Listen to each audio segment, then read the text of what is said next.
Alright, so for this video, as I mentioned in the last one, I'm going to be making a bum roll so that I can fix this problem. So, because there's so much going on in the petticoat, this has a lot of skirt in the back, not so much in the front.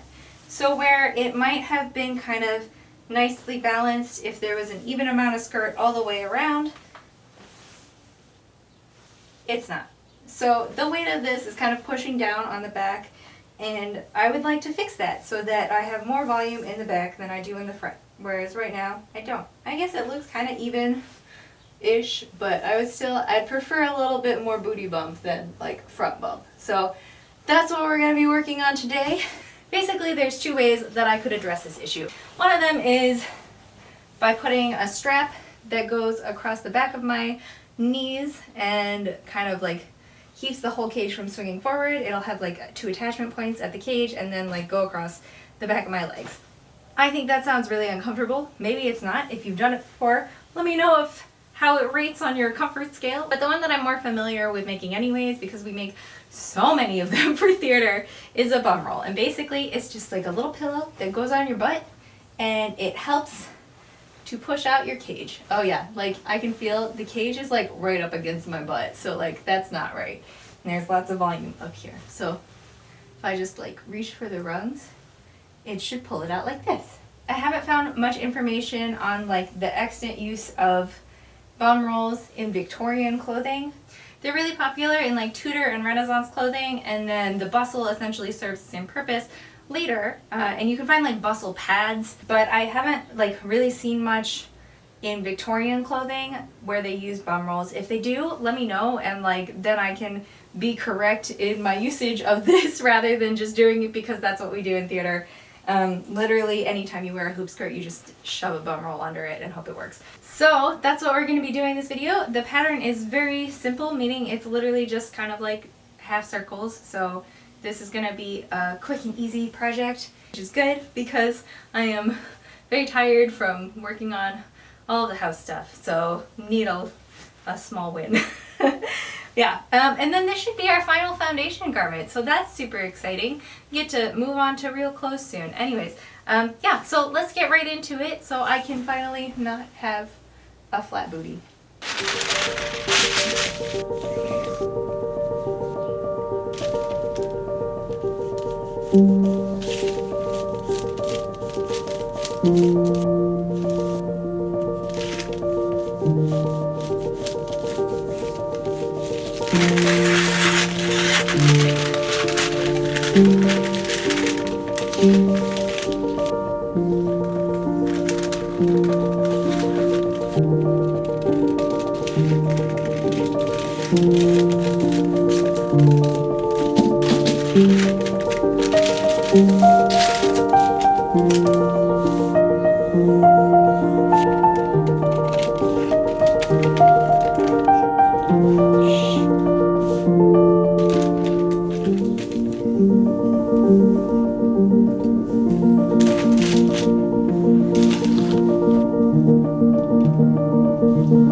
Alright, so making a bustle pad or bum roll or whatever you want to call it, butt pillow, you know, is very, very easy. Basically all we're going to do is stitch around this outer curve, and then we're going to turn it inside out, stuff it with lots of little scraps of fabric, and then we will stitch along this inner curve, but that'll get stitched together wrong sides together, right? Yeah, right sides together is when you flip it, and you've already flipped it. You're going to stitch around the outer curve, flip it right sides out, stuff it with scraps of fabric, and then you are going to stitch the inner curve with right sides already out, so wrong sides together, and then you'll just sandwich this part, this will go up against the waist, in a twill tape or a broken ribbon, and that's it. That's the whole thing. Super easy, so let's go do that now.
this is so much better than before. So it like gives me like the nice butt shelf, which is good, and keeps it from swinging really forward. So yay, good news all around. There's not much to say about this project, obviously, because like it's literally just a pillow, and you know, pillows are usually people's first sewing projects. At least it was mine when I was a kid. My mom taught me how to make a pillow. So we were going back to childhood here. I'm very pleased with how that worked out. I think it worked really well, and it was a lot less guesswork, at least on my end, than putting in a strap would have been. So I think this was probably the correct choice for me.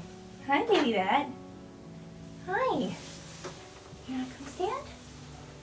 No? Cool. Well, that was a success of a project. There's not really much to say about it, so I guess I'll just do my outro now. Do you want to help me, baby bat? No? You're just gonna... okay. Alright, well, I hope you guys enjoyed this video. If you liked it, please give it a thumbs up. If you have any questions, comments, or concerns, please leave those in the comments. I would love to answer any questions. I would love to chat. If you have any examples of bum rolls being used in Victorian clothing, please let me know. Oh, we can finally start on the real dress. That's so exciting. Stick around and see the next video, because we'll be starting on that, which is like, oh my god, I'm so ready to start on the actual dress. I am out of undergarment purgatory, so that's great. Cool. So if you want to see what goes on top of this, we are making Hannah Alexander's Alice design, and we get to start on the actual illustrated design next time. So subscribe and stick around and see what comes next. Okay. Baby, are you ready? Meow? Is it food time? Are you ready? Meow! Okay, we'll see you guys next time. Bye! Let's go!